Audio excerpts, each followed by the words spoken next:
Book summary: The Compound Effect by Darren Hardy. The book in 3 sentences. The compound effect is the strategy of reaping huge rewards from small, seemingly insignificant actions. You cannot improve something until you measure it. Always take 100% responsibility for everything that happens to you. The Compound Effect Summary. This is my book summary of The Compound Effect by Darren Hardy. My notes are informal and often contain quotes from the book as well as my own thoughts. This summary also includes key lessons and important passages from the book.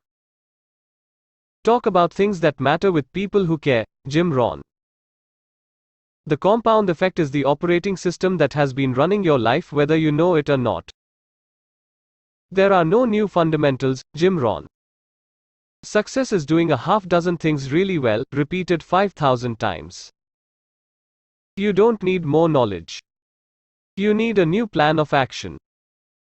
Consistency is the ultimate key to success. If you aren't better, work harder. The compound effect is the strategy of reaping huge rewards from small, seemingly insignificant actions.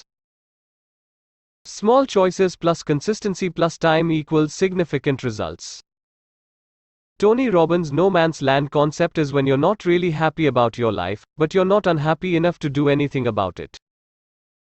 You want to avoid this complacency. Knowledge uninvested is wasted.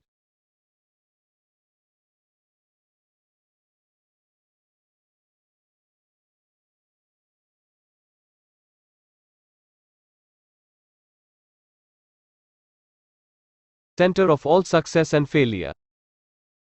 It is what we choose that makes the biggest difference.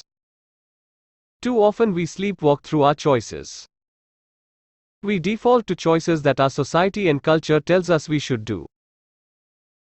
It's not big choices, but ones that you think don't matter or count for much that derail us. You don't consciously think about it, but these small decisions can really change things. Keep a daily gratitude journal about your spouse. Write down one thing you are thankful for each day about your spouse, then give them the book as a gift 1 year later.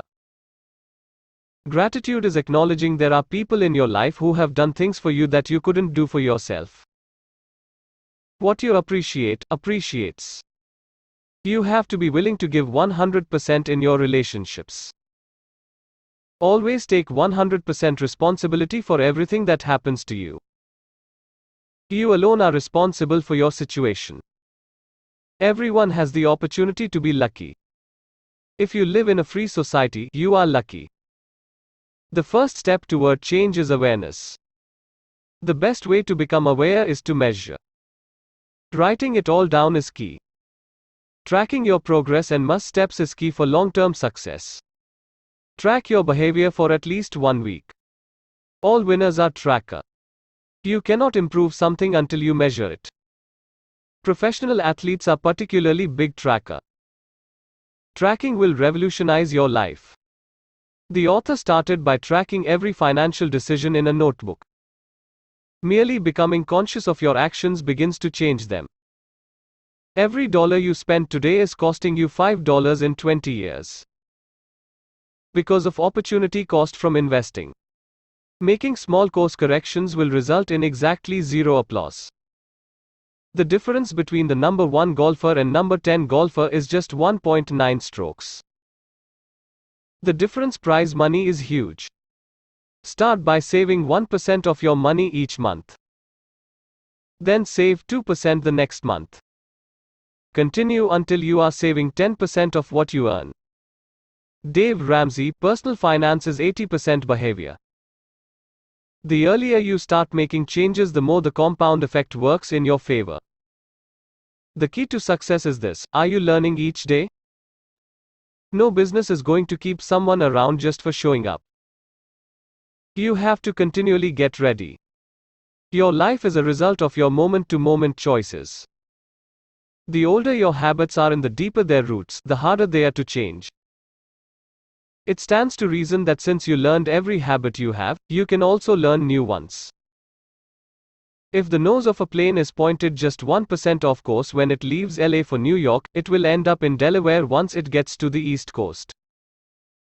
The most motivating choices are ones that align with your why and your purpose. You need a deep why for doing stuff. With a why that is meaningful enough, you will do almost anything. Think of Christy exercising for the wedding. Too many people focus on achievement without fulfillment. If you create goals for yourself that have friction with your values, you're going to self-sabotage or feel guilty about your progress. For example, if your family is a high priority, but you set high financial goals for yourself, then there is friction between those two goals. Note, this is basically identity-based habits. You can't have friction between your identity and your goals. Design the life you want first and the business you want second. Most people choose a career before thinking about what kind of life they want to build. Note, great idea. Even better idea might be to test lifestyles. Try one project in various lives and see which you enjoy most. Write a book, author, show a photo project in a gallery, photographer, etc. The law of attraction is simply directing your attention toward something that was already there. Write down your most important goals. When you set a goal, most people ask, what do I need to do to achieve your goal? Instead, you should ask, who do I need to become? What is your entertainment vs. education ratio? The top 20% of people spend their time focused on education. Stop watching the news. The news just aggregates the worst, saddest, and most stressful stories every day. If there is a difference between what you say and what you do, then your behavior is the winner. Identify your triggers for your bad habits, the who, what, where, and when that prompts you to start your bad habits. Start by eliminating your triggers. Throw out junk food, etc. Stop lying and justifying hard choices by saying things like, it's not fair for everyone to avoid sweets just because I don't want to eat sweets. Dean Ornish study found it was easier for people to ditch lots of bad habits at the same time. Any new habit has to work inside your current life and lifestyle. The gym can't be out of the way. It has to be on the way. Montel Williams has an add-in principle where he focuses on adding something into his life rather than what he is cutting out or sacrificing. Hardy recommends using a Seinfeld calendar for public accountability too. Hang out in the office, etc. so other people can see it. Be patient. You've spent years repeating bad behaviors. It's going to take years to build good ones. Momentum is huge. Objects in motion tend to stay in motion. The hardest part of momentum is the beginning. But like pushing the merry-go-round on the playground, once you get moving you can keep going very easily. With momentum, you can continue succeeding with less work. It's easy to keep things running once you have momentum. Jack Nicklaus had a repeated pre-shot routine that he did the same way over and over again. A psychologist tracked his pre-shot time for every shot at a tournament and it never wavered by more than 1 second. Set yourself up for success. Bookend your days. You can always ensure how your day starts and ends. Finish your most important tasks first. Review your day each evening. Commit to doing a relationship review each weekend. Cover what went well in your marriage that week. Rank your relationship on a scale of 1 to 10 over the last week and then ask what could get it to a 10. Anyone can fall in love. Falling in love is easy. Staying in love takes real work. When you lose 2 weeks of work, you don't just lose the work you would have done. You also lose momentum, and that is the bigger problem. Garbage in, garbage out. Don't waste your time watching TV, eating junk, reading useless stuff, consuming negative stories, and more. Who is on your personal board of advisors? Who are the 10 to 12 experts you get advice from? The best people hire the best coaches. Harvey Mackay had 20 coaches. A speech coach, writing coach, humor coach, etc. What are you willing to tolerate? If you tolerate people being late, that is what you'll get. If you tolerate earning less than what you're worth, that's what you'll earn. This is similar to Mark Manson's idea of what kind of pain do you want, except here it is applied to the negative forces in our life, whereas he applies it to our goals and ambitions. Oprah's 2004 season opener is one of the greatest product launches and examples of going above and beyond expectations. Always go a little bit beyond what people expect. Dress a little nicer. Try a little harder.